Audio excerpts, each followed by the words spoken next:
In 1971, one car stood as America's ultimate declaration of speed, power, and rebellion: the Plymouth HEMI. Cuda wasn't just a machine, it was a middle finger to convention, a rolling monster that made the ground shake and the competition scatter. It roared onto the streets with 426 cubic inches of pure fury, a predator wrapped in sheet metal. But here's the twist. The very forces that gave birth to this legend were the same forces that destroyed it. And what nobody realized at the time was that this Cuda wasn't just another muscle car, it was the last of its kind.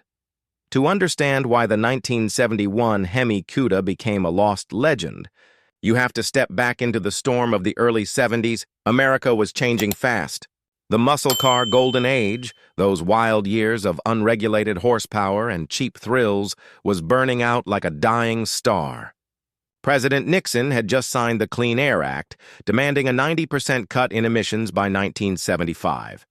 The insurance industry declared war on young drivers, tripling premiums on performance cars. And NASCAR, once Chrysler's playground, slammed the door shut on the HEMI, labeling it too powerful, too dangerous.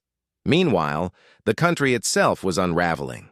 The Vietnam War, Watergate paranoia, gas prices creeping higher. For many, the HEMI Cuda looked like a dinosaur in the wrong decade.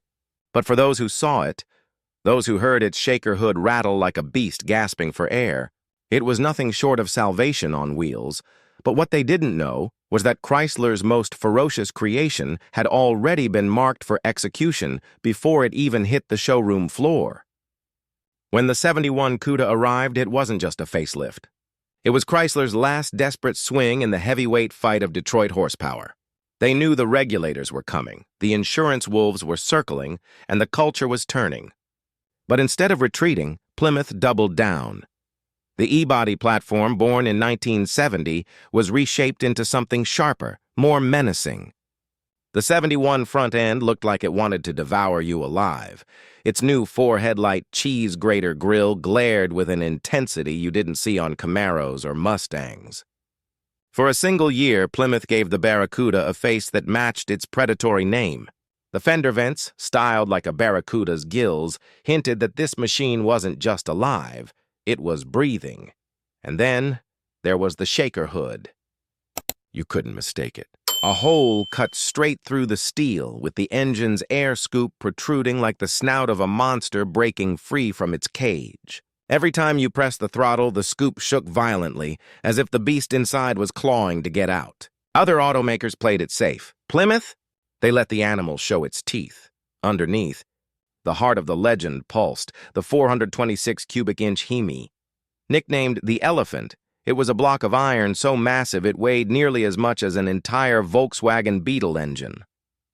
Two 4-barrel Carter carburetors fed its hemispherical combustion chambers, producing a conservative 425 horsepower and 490 pound-feet of torque. On paper, those numbers were staggering. On the street, they were terrifying.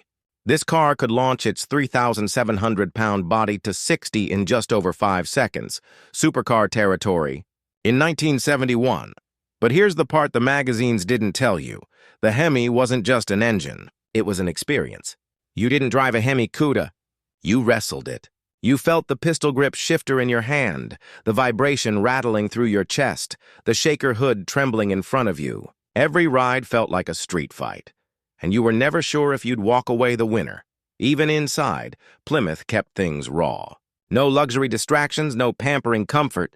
The car was stripped down, aggressive. You could order leather seats, sure, or even power windows, but most didn't. This wasn't about style. It was about attitude. Yet even as Chrysler poured its soul into this machine, cracks were already showing. Internally, executives fought over whether to push the lighter, high-revving 340 small block or stick with the big block image of the Cuda. Dealers struggled to explain why the cheaper engine sometimes felt quicker. Confusion spread just as the competition grew hungrier. Still, for one brief shining moment, the 1971 Plymouth HEMI Cuda looked unstoppable. A muscle car sharpened to its most ferocious form, unleashed in a world already preparing to chain it down. But what buyers didn't realize was that the '71 wasn't entering a golden era. It was walking straight into an ambush. And the first shots wouldn't come from Chevrolet or Ford, but from Washington, D.C. itself. The 1971 HEMI Cuda didn't enter the world of muscle cars as a king. It entered as a target. Its enemies weren't rival Camaros or Mustangs. They were invisible forces closing in from every direction. Washington, Wall Street. NASCAR politics. Even America's shifting culture itself. The first bullet came from the halls of Congress.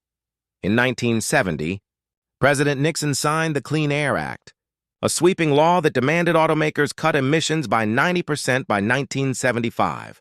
90%. Think about that. By law, a 1975 model had to run 10 times cleaner than a 1970. And for Chrysler's fire-breathing 426 HEMI, an engine designed for maximum combustion and airflow, it wasn't just a challenge, it was a death sentence. The math didn't add up. Engineers quietly admitted there was no way to make the HEMI meet the new rules without gutting its soul. Then came the insurance companies. The HEMI Cuda already terrified regulators. Now it terrified actuaries. Between 1969 and 1973, performance car insurance premiums skyrocketed 200 to 300%. Imagine this. In 1971, you could buy a brand new HEMI Cuda for around $4,000, but insuring it could run you $1,500 every single year. That's like buying a house and paying the mortgage twice. State Farm slapped a blanket 25% surcharge on high-performance vehicles, citing data that these cars were 56% more likely to be in an accident. In plain English, they didn't want kids driving them. And who were muscle cars built for? Exactly those kids. But the knockout punch came from racing. NASCAR, the arena where the HEMI had carved its legend, turned its back. In 1965, the sanctioning body had banned it once, claiming it wasn't sold in enough street cars. Chrysler fought back, putting the engine in showroom models, and forced NASCAR to cave. But in 1971, the league changed the rules again. Aerodynamic cars were limited to 305 cubic inches. Translation? The mighty 426 HEMI was barred. Chrysler's winged warriors, like the Superbird, were suddenly illegal. The message was clear. The HEMI's reign on the oval was over. And while Washington, insurers, and NASCAR were closing in, America itself was changing. The Vietnam War divided the country. Watergate poisoned trust in authority. A new environmental movement questioned whether raw horsepower was worth the smog. Gas prices crept upward. And a car that drank fuel at 8 miles per gallon began to look less like freedom and more like foolishness. The world was conspiring against the HEMI Cuda. But here's the part the suits in Washington and the bean counters in the insurance industry didn't understand. While they were killing the HEMI in boardrooms and courtrooms, out on the drag strips and street corners, the legend was only growing stronger, because when you try to bury a monster, sometimes you just make it immortal. On the quarter-mile drag strip, the HEMI Cuda was untouchable. Racers knew Chrysler's official numbers, 425 horsepower, were a lie. In reality, a well-tuned HEMI was pushing past 500 horses, sometimes more. Weekend warriors would buy one on Friday, strip the interior Saturday, and by Sunday afternoon they were burning rubber in superstock eliminations. This was where the Cuda came alive. No politician could regulate the thrill of a perfect launch. No insurance premium could smother the roar of twin-Carter carburetors sucking air at full throttle. In those moments, the HEMI Cuda wasn't just a car, it was a declaration of defiance. But what made it even more mythical was how rare it became. Out of tens of thousands of Barracudas built in 1971, only 108 hardtops were ordered with the HEMI. Convertibles? Just 11. And of those, only 7 came with a 4-speed manual. These weren't just cars. They were unicorns. By the 1980s, whispers of hidden HEMI Cudas spread like campfire stories. Enthusiasts swapped tales of a convertible sleeping in a French barn, disguised on paperwork as a 6-cylinder model. Most laughed it off until an American collector flew overseas and found it dust-covered but real. A true 71 HEMI Cuda convertible, forgotten for decades. Another surfaced locked inside a storage container, untouched for 35 years, odometer frozen just under 100,000 kilometers. When the doors opened, it was like opening a time capsule. The raw smell of fuel, the heavy steel body still intact, the legend preserved. These stories fed the fire. The HEMI Cuda was no longer just a muscle car. It was buried treasure, American history hiding in barns, garages, and containers across the world. And when they hit the auction block, the world gasped. In 2014, one convertible sold for $3.5 million, more than many Ferraris, more than Lamborghinis. By the 2000s, hardtops were commanding $500,000 or more. In 2021, another convertible drew a bid of $4.8 million and still didn't sell, the reserve not met. From a showroom failure in 1971 to a crown jewel of collectors 50 years later, it was proof that rarity, myth, and raw power can outlast politics, economics, and even time itself. And yet, while collectors were elevating the Cuda into legend, back in 1971, Plymouth was staring at disaster. Sales had collapsed. The E-body platform was bleeding money. The HEMI program was circling the drain. The car that would one day be worshipped as a relic of American power was already dying in its own time. For all its fire and fury, the 1971 HEMI Cuda was a commercial catastrophe. Plymouth had sold nearly 49,000 Barracudas in 1970. By 71, that number collapsed to just 16,492, and for the HEMI itself, barely 119 cars left the factory, 108 hardtops, 11 convertibles. It was one of the sharpest declines in American automotive history. Inside Chrysler, tempers flared. The E-body platform was expensive to build and never came close to breaking even. Executives whispered that the program needed 200,000 annual sales to survive. It peaked at half that. Burton Baukamp, Chrysler's director of product planning, later admitted that every time President John Ricardo saw an E-body, he got mad.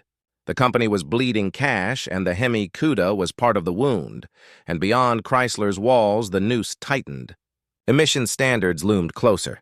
Catalytic converters, unleaded fuel, lower compression ratios, these were the future. Chrysler engineers knew it. A neutered HEMI wouldn't be a HEMI at all.